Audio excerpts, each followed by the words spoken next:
先啊，继续来看这件，这是假钱。伫个过年前流传到全台湾，婚姻的检警是积极来调查，伫北部查到做假钱的源头，查扣的假钱超过1亿2千万。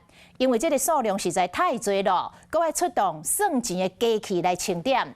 原来哦，这个嫌犯本地是咧印囡仔算的假钱，因为印甲真成真的。就真正有人甲当做真诶钱来使用，而且过年前销路阁真好，嫌犯怎来去贪念，规去大打落印假钱。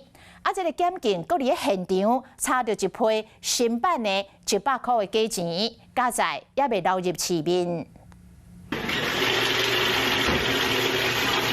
检警敲到假钱，因为真济都在用点钞机。这是玩具钞吧？这批1000块假钱有10几万张，都要过了倒啊才放会落。因拢是号码 HR484268XD 的假钱，另外阁有真济新版的 KY561419JS 的100块的假钱，加在也未流入市面上。这也未处理，他不处理的，变一般都用砸的。他就是电视报太多就。再换一个序号就对了。这边的真钞已经办啊，这是办啊吼。检警除了查扣124000多张1000块的假钱，还阁有17000多张100块的假钱，2000多张500块的假钱，甲1000多张2000块的假钱，总金额超过1亿2千万。因为这假钱本来印的是湾区的印制厂，不过因为伤过逼真，嫌犯规矩改做中央印制厂。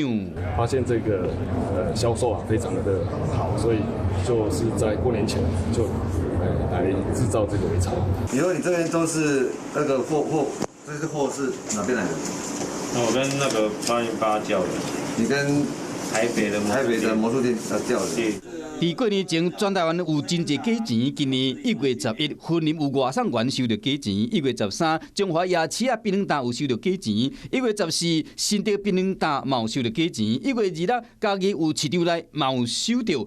警方最后伫台北甲新北地区去抓到印假钱的源头，并且抄到印表机、标签机等等犯案的假释。